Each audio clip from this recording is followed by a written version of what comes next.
घालायच्या. लहानपणापासून मुलं मोठी व्हायची, त्यांचं ध्येय काय असतं? मुलं शाळेत. आता ही काय आहे थोडक्यात सांगायचं तात्पर्य, तर ही आहे तिकडे बघा, ही आहे समोर आपला बोललेली स्कंदा माता, बरोबर आहे की नाही? मग ही आहे स्कंदा माता. हिचं ध्येय काय आहे हो? आता माझा मुलगा कसा मोठा होईल किंवा त्याला मोठं करायचं. आता ह्यांची मुलं 4थी 5वीला गेली, त्यांचं ध्येय काय? मी कुठल्या शाळेत घालू, मी त्याला कसं घडवू, ना माझी मुलगी शिकली पाहिजे, माझी मुलगी IPS झाली पाहिजे, असं प्रत्येकाचं स्वप्न आहे की नाही? आणि ते असावं झालं. त्या मुलांची मोठे व्हायपर्यंत आपण काय म्हणतो? आता ही लहानच मोठा करायची टेन्शन दिला, तिला कुठल्या शाळेत घालायची ती टेन्शन त्यांना. कॉलेजला गेली मुलं की कुठलं कॉलेज निवडू, परत नंतर कुठली सर्व्हिस लागेल, नंतर सूट कशी मिळेल, नंतर त्याचा विषय काय? नातू आला, ज्याला मला कसं घडवायचंय किंवा मी त्या मी स्वतःला वेळ कधी दिला, मी संपूनच गेले.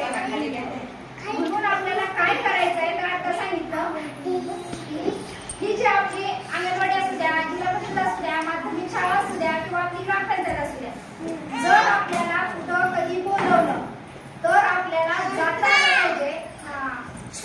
पण 2 मिनिटं आपल्याला जाता आलं पाहिजे. आणि आता धनश्रीताईकडे बघून असं वाटलं ना की आताच्या जर महिला, आताच्या जर भगिनी किंवा आताच्या जर अशा मुली असतील, सुना असतील अशा तरुण तडफदार अशा विचाराच्या, तर आपलं गाव, आपलं घर, आपलं शेजारी, आपलं गाव, आपला तालुका, आपला जिल्हा, आपला देश कधीच मागे राहणार नाही. सगळ्यात महत्त्वाची गोष्ट की आपण काय करतो, करायचं आहे, कर्तव्य 100% आपल्याला करायचं आहे. काय करणार नाही आपण, भले काय केलं तर आपण कशापासून बाहेर राहणार आहे का? आपल्याला कोण सुट्टी देणार आहे? स्वयंपाक नाही केलं तर आपल्याला कोण सुट्टी देणार आहे का?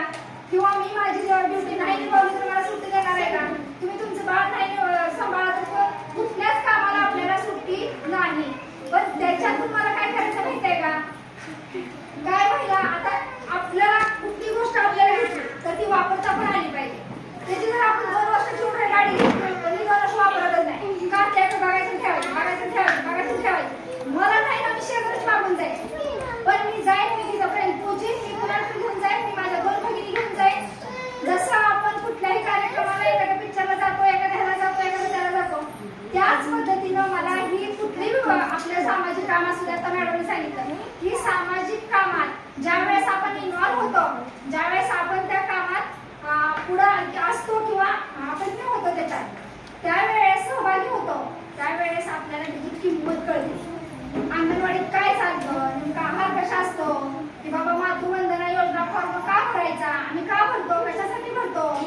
आमच्याकडे परत दूर एक नवीन योजना आली आहे की विधवा, घटस्फोटित, परित्यक्ता यांचा फॉर्म भरायचा. म्हणजे शासनाला लेक लाडकीचा फॉर्म आहे.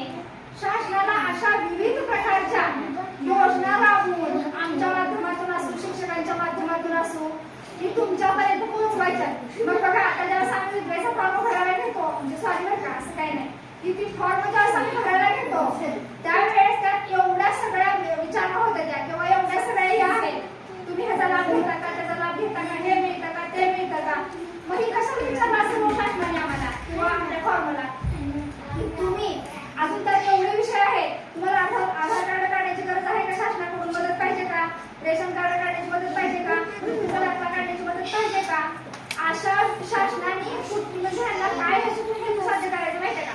आपली महिला, तुम्ही बचत गटात आहात का, बचत गटात असेल तर तुम्हाला काय पाहिजे, कुठल्या सगळ्या तिथे दिल्यात ऍक्टिव्हिटी, त्या ऍक्टिव्हिटी तुम्हाला सामील व्हायचंय का, मशीन पाहिजे का, काय पाहिजे, काय पाहिजे, सायकल पाहिजे का, गाडी पाहिजे का.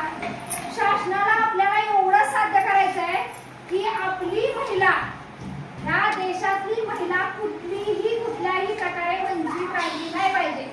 आजकाल मला सांगा, आपण एवढे फास्ट दुनिया झाली तरी पण आपण फास्ट झालेलं नाही. महिलांना 2 मुलं झाली तरी आपण आधार कार्ड काढलेलं नाही, त्याचं बदललेलंच नाही. ती लहान फोटो 2 महिन्या घातलेला फोटो तसंच आधार कार्ड. अहो, तिचं लग्न 2 वर्ष झालं, तिला 3 वर्ष झालं, तिला 2 मुलं झाली, आम्हाला कमी पडतंय, आम्हाला इथं काम आहे, गरज आहे, अत्यंत गरज आहे. ती 2 फोटो घेतच नाही. आता त्या शाळेत फोटो घेत नाही. आता सगळं तुम्हाला माहिती आहे, ऑनलाईनची कामं कशी येतो, सगळं जिथल्या तिथं आणि तसं तसं पाहिजे. आता काही चालत नाही. त्यामुळं तुम्ही काय करा, सगळ्या बाबतीत जसं पुढे राहिलं, शासनाला आपल्याला पुढे न्यायचं आहे, पण आपण शासनाला सहकार्य करू. किंवा सांगते आपल्याला बचत गट करा, बचत गटात हे घ्या, ती घ्या, असं करा, तसं करा, हे पाहिजे, ते पाहिजे. आपण काय करतोय, नको तिथं असतोय, नको बाई आमच्या मिस्टरांना आवडत नाही म्हणून कुठं नाचायला जाते मिस्टरांना नाही समजलं माहिती आहे ना. नाचायला तर अवश्य गेलं पाहिजे. आनंद आता मॅडमने सांगितलं आनंद घेतला पाहिजे. माझं दुर्मत नाही किंवा तुम्हाला विरोध नाही. मी उलट सारखं तुम्हाला म्हणते तुमच्या 20-25 जणीचा गट करा. तुम्ही एकमेकीचा वाढदिवस साजरा करा. तुम्ही आनंद घ्या. तुम्ही संगीत खुर्ची खेळा. तुम्ही काय करा. तुम्ही मला विचारा मॅडम आज 10 तारीख आली तुम्ही कार्यक्रम का नाही घेतला. तुमच्याकडून वाढदिवस मी फोन जरी केला तरी तुमचा फोन यायचा वेळी नाही. महागाई परत रिटर्न येत नाही उचलत नाही. आणि तुम्ही कधी सक्षम होणार आहे. त्यांनी सांगून टाळामध्ये सक्षम झाला का तुम्ही नाही झाला.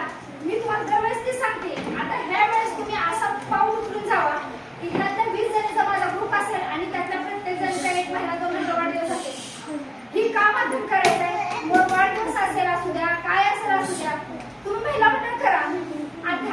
अध्यात्म त्यातून होईल आणि सामाजिक कार्य पण होईल आणि मनाला समाधान पण मिळेल आणि एकत्र करायला येऊन आपण मैत्रिणी पण होऊ. आपण बघा किती कामातून तुम्ही गेले हो. खूप झोपतो पडल्याचं आपल्याला कळत. मग एवढं आपण बिझी झालोय आणि हा प्यायला करा म्हणून जा एवढंच आपलं जीवन आहे का. मग स्वतःसाठी आपण थोडा वेळ देऊया. सुना पण सांभाळूया नातू पण सांभाळूया बहिणी सांभाळूया शेजारी सांभाळूया अंगणवाडी सांभाळूया शाळा सांभाळूया कॉलेज सांभाळूया सगळ्या करत करत आपण स्वतःसाठी वेळ देऊया. आणि तुम्ही इथं आला आज एवढ्या उत्साहाने आला एवढ्या उत्साहाने ऐकून घेता. आज तुमचं सहकार्य मला नेहमी नाही म्हणत नाही पण असंच सहकार्य आपण समाजासाठी सगळ्यांसाठी करूया. आणि 2 शब्द मी माझे थांबते.